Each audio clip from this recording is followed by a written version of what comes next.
Hey guys, welcome back to my channel Rangreze Ishq. और आप सुन रहे हैं मेरे साथ मेरी न्यू जेल स्टोरी जिसका नाम है मिल कैसी ये इश्क की दीवानगी पार्ट 12। तो स्टार्ट करते हैं हम आज के पार्ट से। तो यहाँ पर हम देखते हैं कि जो रिया थी अपनी नज़रें दूसरी ओर फेर लेती है। उसके दिल में भी अब एक अजीब सी हलचल घर कर चुकी थी। और वो हलचल तभी तेज होती थी जब आकांक्षा उसके करीब होती थी। फ़र्क सिर्फ इतना था कि आकांक्षा ने अपनी फीलिंग्स को धीरे धीरे एक्सेप्ट कर लिया था, लेकिन रिया के लिए यह एक्सेप्ट करना बहुत मुश्किल था।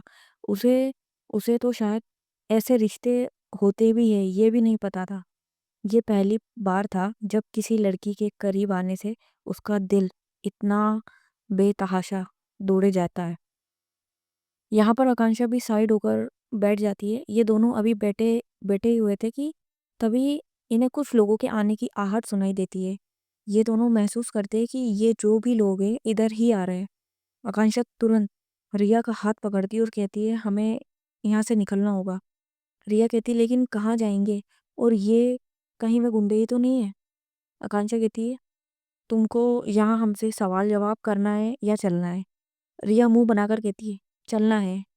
आकांक्षा कहती तो चलो। रिया उसका हाथ पकड़कर जैसे ही भागने के लिए मुड़ती है, तब तक क्या देखती है कि इनको चारों ओर से कुछ लोग आकर घेर लेते हैं।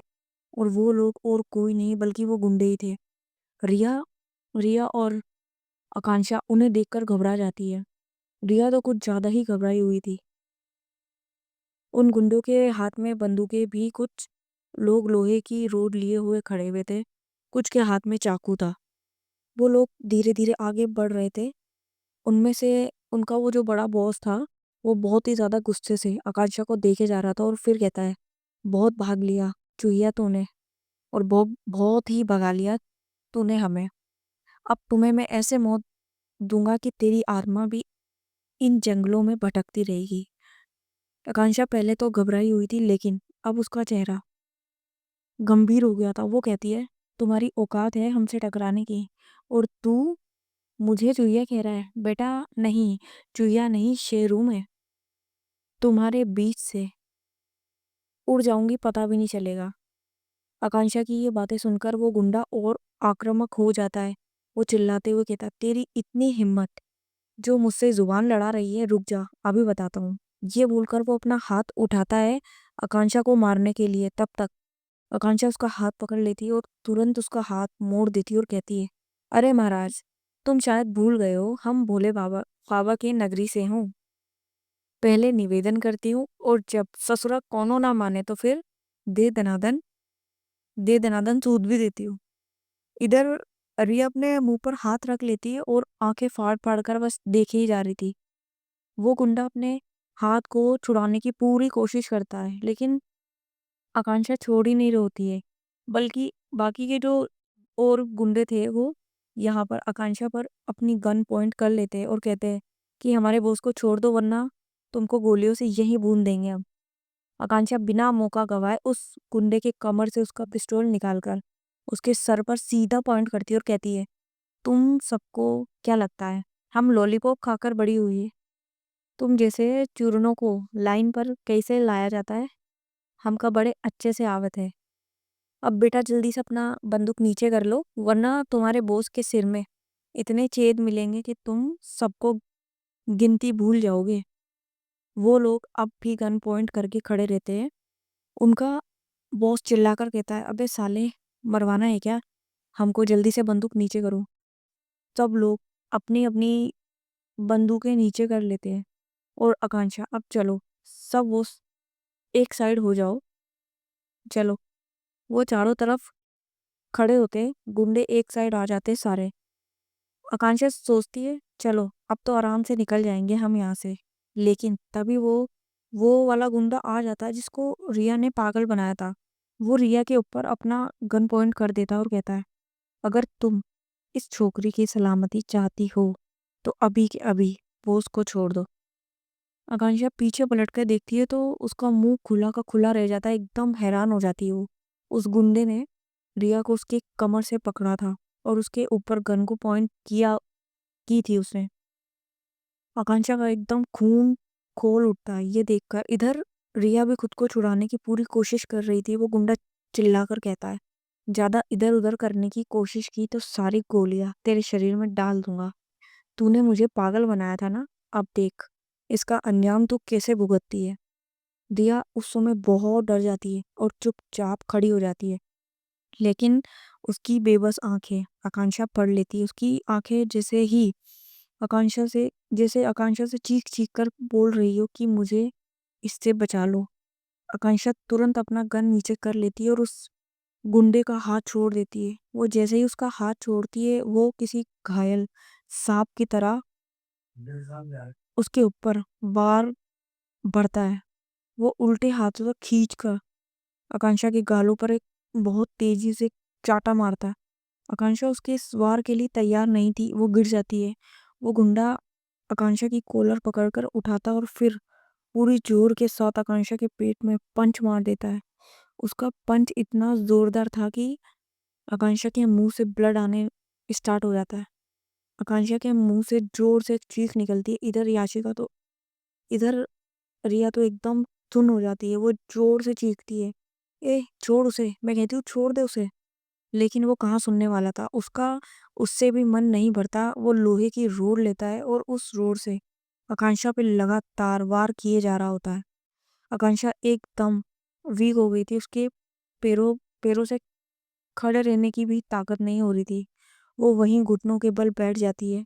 उसके सर से भी अब ब्लड आने लगा था जहां उसे पहले चोट लगी थी। आकांक्षा की जो आंखें थी अब धीरे धीरे बंद ही होने वाली थी। उसका उस समय भी ध्यान रिया की तरफ था। वो अपनी उन अधखुली आंखों से भी रिया को देख रही थी। रिया रोई जा रही थी। जी, वो रोई जा रही थी बिल्कुल, क्योंकि उसने अभी तक इससे पहले इस तरीके का सीन देखा ही नहीं था। यहाँ पर रिया सच में रो रही थी आकांक्षा को इस हालत में देखकर। वो लड़ रही थी उस गुंडे से। आकांक्षा के पास जाने के लिए खुद को छुड़ाने का पूरा प्रयास कर रही थी। तब तक वो गुंडे आकांक्षा के सामने खड़े हो जाते और कहते, ओए क्या कहा था तूने? पहले निवेदन फिर दे दनादन। अब कहाँ गया वो तेरा एटीट्यूड, कहाँ गई वो शेरनी? ये बोलकर वो इस रोड से फिर से आकांक्षा को मारने के लिए आगे बढ़ता है। लेकिन इस बार वो रोड आकांक्षा उस रोड को पकड़ लेती है और गुस्से से जलती हुई आंखों से उसको देखती है। वो उससे रोड छुड़ाने की बहुत कोशिश कर रहा था लेकिन आकांक्षा का ग्रिप इतना मजबूत था, वो छोड़ ही नहीं रही थी। तब तक जो बंदा रिया को पकड़ा हुआ था वो रिया को बाल से पकड़ लेता है, जिससे रिया जोर से चीखती है। आकांक्षा की नज़र उस पर जाती है। रिया को दर्द में देखते ही आकांक्षा के दिल में एक अजीब सी कसक उठती है। रिया से ज्यादा दर्द उसे फील होता है। वो गुंडा कहता है, अभी तो ये चीख रही है, अगर तूने वो रोड नहीं छोड़ा तो इसकी ये चीख आखिरी होगी। रिया चिल्लाकर कहती है, नहीं आकांक्षा मत छोड़ना, ये तुमको मार डालेंगे। आकांक्षा रिया की बातों को अनसुना करते हुए वो रोड को छोड़ देती है। उसका बॉस तो पहले से ही आग बबूला हुआ पड़ा था। वो और जोर जोर से उस रोड से आकांक्षा को मारने लगता है। रिया रोती बिलखती रहती है लेकिन उसका कोई असर नहीं पड़ता उन लोगों पर। अचानक रिया देखती है कि उस गुंडे का ध्यान बटा हुआ है और जोर से उसको धक्का देती है और दौड़कर सीधे आकांक्षा के पास चली जाती है। वो आकांक्षा के जैसे ही अपने घुटनों पर बैठ जाती है और उसके फेस को अपने हाथ से पकड़कर रोते हुए कहती है, हे मेरे लिए तुम क्यों मार खा रही हो? करने दो जो इन्हें करना है मेरे साथ। क्यों ऐसे खुद की जान को अपने हाथों से क्यों लेना चाहती हो तुम? आकांक्षा उसकी ओर देखती है और फिर थोड़ा सा स्माइल करते हुए कहती है, तुम कभी नहीं समझ पाओगी ये कि मैं ऐसा क्यों कर रही हूँ, और हमको समझाना भी नहीं है तुमको। रिया अपने आंसू को साफ करते हुए कहती है, तुमको पता भी है कितनी चोट आई है तुम्हें? चारों तरफ से खून ही खून आ रहा है। ऐसे तो बड़ा बब्बर शेर बने घूमती हो, लेकिन इनके सामने तुम्हारी ये हालत हो गई। अब कहाँ गई तुम्हारी वो हीरोगिरी? मारो ना इनको अब। आकांक्षा अकलाते हुए कहती है, तुम सच में चाहती हो हम इन सबको मारूं? रिया अपना हाँ में सर हिलाती है। तब तक पीछे से वही गुंडा जिसको रिया ने धक्का दिया था वो रोड लेकर रिया के पीछे आ जाता, और जैसे ही रिया को मारने वाला होता है आकांक्षा की नज़र पड़ जाती है। वो रिया को कमर से खींच कर खुद खुद से लगा लेती है। मतलब कि रिया आकांक्षा के गले लग चुकी थी बहुत टाइटली।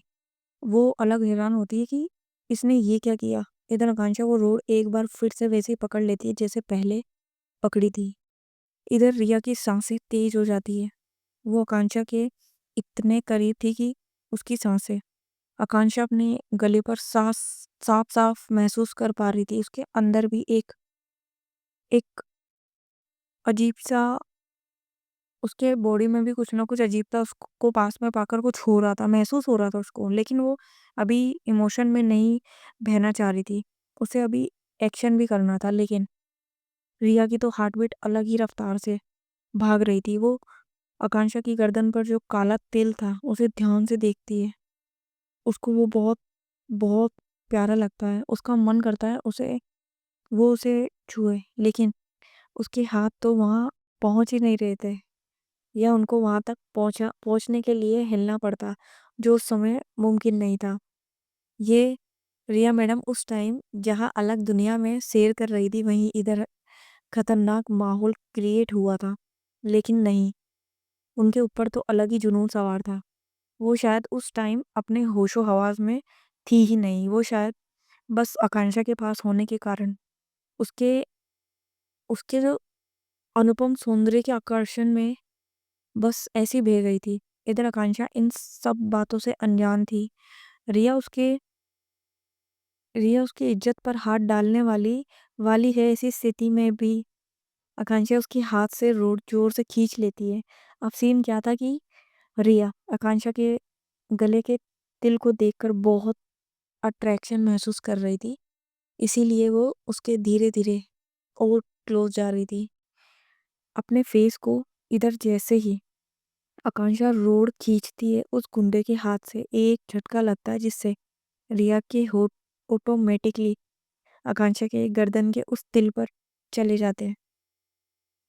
आकांक्षा को तो ऐसा लगता है जैसे उसके शरीर में किसी ने हाई पावर का करंट छोड़ दिया हो। उसका पूरा का पूरा शरीर एकदम सेंसेशन में उठने वाला था। उसकी धड़कनें तेज हो जाती है, बहुत तेज लेवल पे धड़कन हो जाती है। आकांक्षा हैरानी से रिया की ओर देखती है। वो क्या देखती है कि रिया के होठ अभी भी उसके गर्दन से ही लगे हुए, मतलब टच थे, और रिया आकांक्षा के बालों को हटाने में लगी हुई थी। आकांक्षा जल्दी से रिया को खुद से दूर करती है। वो उस समय इतना घबरा गई थी कि समझ ही नहीं आ रहा था क्या करूं। रिया आकांक्षा से अलग होकर अपने बालों को सही करने लगती है। उसकी नजरें झुकी हुई थी। फेस पर एक अलग ही शर्म और हया का मिलता जुलता मिश्रण था। तभी वो गुंडे आगे बढ़ने लगते हैं। आकांक्षा तुरंत खड़ी हो जाती है। रिया भी खड़ी हो जाती है। आकांक्षा रिया का हाथ पकड़कर अपने पीछे कर देती है और खुद उन गुंडों के आगे आ जाती है। आकांक्षा रिया को पीछे करके खुद आगे आ जाती है। रिया उस टाइम एकदम शांत होती है। वो समझने की कोशिश कर रही होती है कि अभी अभी क्या हुआ यहाँ, मैं उसकी तरफ इतना अट्रैक्ट क्यों हो गई थी। इधर आकांक्षा फुल एक्शन में आ जाती है। वो पास में ही पड़ा हुआ रॉड उठाती है और फिर उन गुंडों की ओर इशारा करती है अपनी ओर आने के लिए।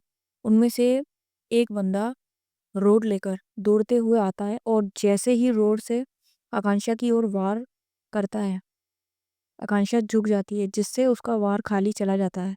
अभी वो संभला भी नहीं होता है तब तक आकांक्षा रोड उसके पैरों पर मार देती है। वो अपना पैर पकड़कर बैठ जाता है और दर्द के मारे चिल्लाने लगता है। ये देखता ये देखकर उसके बाकी के सभी साथी आकांक्षा की तरफ बढ़ने लगते हैं। रिया बहुत डर जाती है कि अब आकांक्षा क्या करेगी। वो डर के मारे कांपने लग जाती है। वो गुंडे आगे आकांक्षा की ओर बढ़ रहे थे। आकांक्षा भी एक पल के लिए थोड़ा घबरा जाती है कि इन सबके साथ में अकेले कैसे निपटूं। फिर भी आकांक्षा हिम्मत जुटाती है और उनसे लड़ने के लिए खुद को तैयार कर लेती है। वो गुंडे फिर से आकर आकांक्षा और रिया को चारों तरफ से घेर लेते हैं। रिया इतनी डर गई थी कि आकांक्षा का शोल्डर पकड़ लेती है और बहुत ही ज़्यादा उसकी नज़रों में बहुत ज़्यादा डर था। उन गुंडों को देखती है।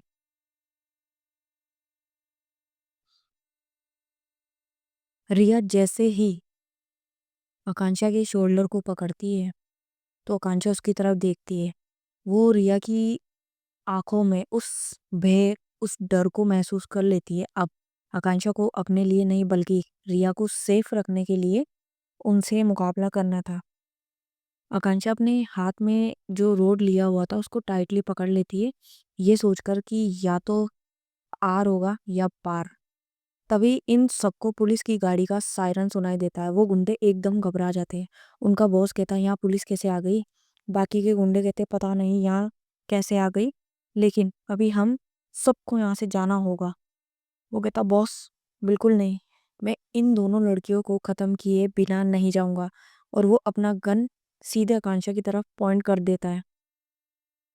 रिया ये सीन देखकर तो और घबरा जाती है।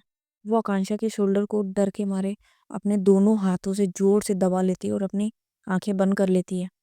आकांक्षा भी घबराई हुई थी। आखिरकार मौत का डर तो सबके अंदर होता है। तब तक पुलिस वहां आ जाती है। वो लोग मौके की नज़ाकत को देखते हुए अपनी अपनी बंदूकें सेट कर लेते हैं। उनके हाथ जो दरोगा था वो कहता है तुम सब चारों तरफ से घेरे जा चुके हो। अच्छा यही होगा कि अपनी अपनी बंदूकें नीचे कर दो, वरना जान से हाथ धो बैठोगे। वो गुंडे देखते हैं कि अब तो पकड़ में आ चुके हैं, तो वो उल्टा पुलिस पर फायरिंग करना स्टार्ट कर देते हैं। पुलिस वाले जहाँ जहाँ तहाँ पेड़ के पीछे छिपने की पूरी कोशिश कर रहे थे और वो भी फायरिंग करने लगते। इन सब गतिविधियों की वजह से उनका बॉस जो आकांक्षा पर गन पॉइंट किए हुए था उसका ध्यान बढ़ जाता है। आकांक्षा देखती है कि उसका ध्यान हटा हुआ है। वो तुरंत उसके हाथों से गन छीन लेती है। वो गुंडा हैरान रह जाता है। अब उसे समझ नहीं आता कि क्या करूं। वो अभी आकांक्षा से फाइट करने की स्थिति में बिल्कुल भी नहीं था। वो वहां से भागने लग जाता है। आकांक्षा के हाथ में तो गन था ही। वो उस गुंडे की ओर पॉइंट करके चलाती है। वो गुंडा भाग रहा होता है, जिस कारण उसकी गोली उसके पैरों में जाकर लगती है और वो वहीं गिर जाता है। रिया एकदम शॉक्ड हो जाती है और आकांक्षा का फेस देखने लग जाती है। पुलिस इधर फायरिंग किए जा रही थी। पुलिस के ही कुछ आदमी आकांक्षा और रिया को लेकर अपनी साइड आ जाते हैं। बहुत देर तक फायरिंग चलती होती है। कुछ गुंडे उनमें मर भी जाते हैं और कुछ भाग भाग चुके थे, लेकिन उनका बॉस पकड़ा जा चुका था क्योंकि उसके पैर में लगी थी गोली। पुलिस वाले उसे पकड़कर ले जा रहे थे होते हैं, तो वो रिया और आकांक्षा की तरफ गुस्से भरी नजरों से देखता हुआ चला जाता है। पुलिस वाले रिया और आकांक्षा से सब कुछ पूछते हैं कि क्या हुआ था, उन्होंने आप दोनों को किडनैप कैसे किया। रिया और आकांक्षा उन्हें सब कुछ बताते हैं। वो दरोगा भी उन्हें बताता है कि आप दोनों के घर वालों ने मिसिंग कंप्लेन करी थी, इसीलिए हम लोग ढूंढने आए आप दोनों को। आकांक्षा कहती है हमको तो ये लगता है कि पुलिस कभी भी टाइम पर नहीं आती, लेकिन आज पहली दफ़ा पुलिस टाइम पर आई है। वो दरोगा भी हंसते हुए कहता है सही कह रही है आप, शायद आज भी टाइम पर नहीं आती, लेकिन क्या करते, आपकी पहुंच मिनिस्टर तक निकली। अब यहाँ पर जो हमारी आकांक्षा थी वो शौक होके कहती है तुमको आशुतोष ने यहाँ भेजा है। वो दरोगा कहता है जी।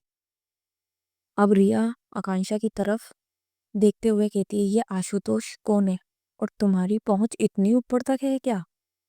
और यहाँ पर वो आकांक्षा बोलती आशुतोष हमारा मेरा भाई है और हमरे यहाँ का मिनिस्टर है ऊ ही, तो हमका भेजा था तुम्हारी कंपनी की मनमानी रोकने के लिए। रिया घूर कर आकांक्षा की तरफ देखती है। आकांक्षा हंसने लगती है और कहती है अब चले यहाँ से या रुकने का विचार है यहीं पर। रिया बिना कुछ बोले ही वहां से चली जाती है और जाकर पुलिस की गाड़ी में बैठ जाती है। फिर आकांक्षा भी जाती है और जाकर उसी गाड़ी में बैठ जाती है। वो गाड़ी वहां से चल देती है। कुछ देर बाद ही वो लोग जंगल से निकलकर मेन रोड पर आ जाते हैं। रिया और आकांक्षा कहने को तो बस बैठे थे, लेकिन इनके बीच बात नहीं हो रही थी। रिया दूसरी ओर मुंह करके बैठी हुई थी।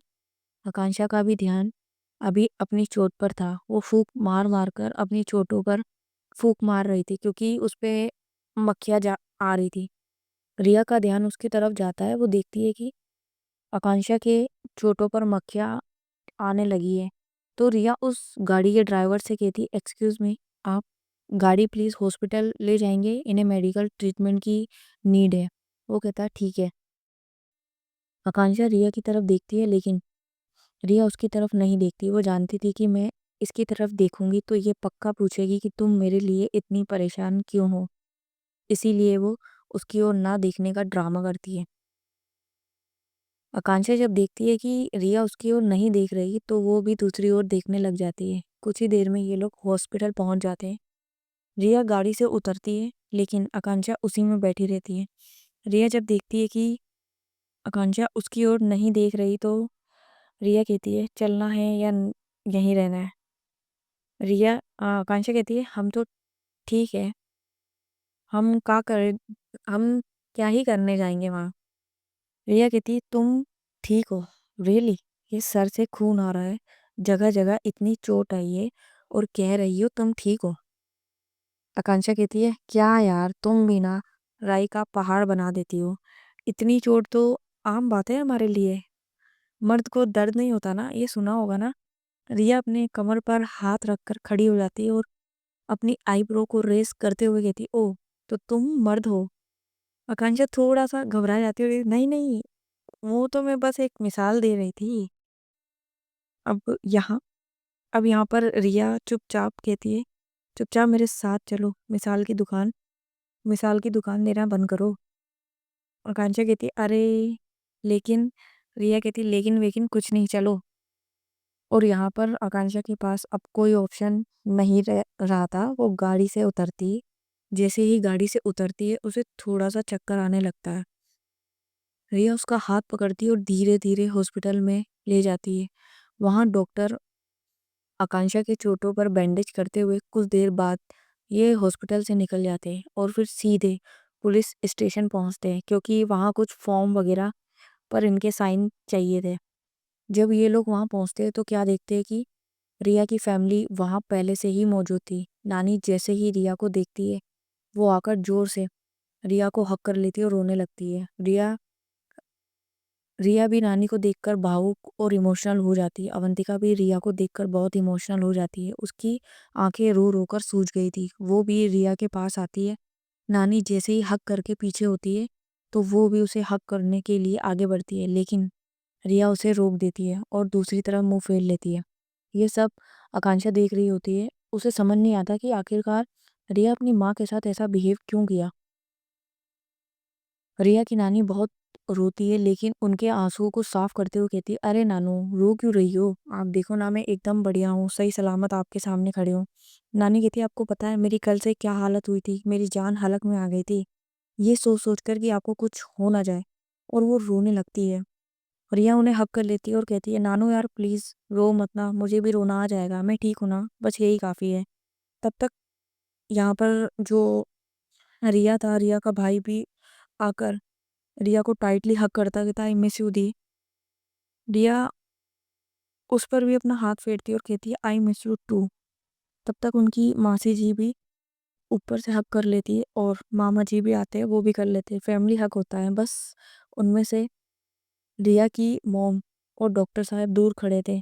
इनका इतना प्यार देखकर आकांक्षा की आंखें भर आती है। उसे अपने घर की याद आने लगती है। वो मन ही मन सोचती है कि काश आज हमारी अम्बा भी हमारे साथ होती, तो वो भी इसी तरह से हमको अपने सीने से लगा लेती। वो भी हमसे पूछती कि तुम ठीक हो, तुम्हें ज़्यादा चोट तो नहीं आई? लेकिन अफसोस अब तक अवंतिका रिया को उदास और उसकी भरी हुई आंखें देख चुकी थी। उसे कहीं ना कहीं समझ आता है कि आकांक्षा की आंखें क्यों भरी हुई। आखिरकार थी तो वो भी एक माँ ही। वो उसके पास आती है और उससे पूछती है बेटा आप ठीक हो ना, ज़्यादा तो नहीं लगी? आकांक्षा अरे नहीं आंटी जी, ये ज़्यादा नहीं है, बस थोड़ी बहुत है। अवंतिका कहती इतना चोट लगने के बावजूद कह रही हो कि कुछ नहीं हुआ? ये बताओ आपके घर वाले कहाँ हैं बेटा? आकांक्षा कहती आंटी जी हमारे घर वाले यहाँ नहीं है। हम मैं यहाँ पे अकेली रहती हूँ। तभी नानी जी कहती है तो आपको इतनी चोट लगी, आप अकेले कैसे मैनेज करोगी? आकांक्षा कहती है कर लूंगी, महादेव का हाथ है ना हमारे साथ। अवंतिका कहती एक काम करो, यहाँ की सारी फॉर्मेलिटी पूरी करो, करने के बाद हमारे साथ घर चलो आप। आकांक्षा कहती नहीं आंटी जी, आप क्यों इतनी परेशान हो रही हो, मैं ठीक हूँ। अवंतिका कहती जब आपने बिना जान पहचान उस दिन मेरी मदद की थी, तब आपने एक बार भी ये सोचा कि मैं अनजान हूँ, मेरी मदद नहीं करनी चाहिए, खामखा परेशानी होगी?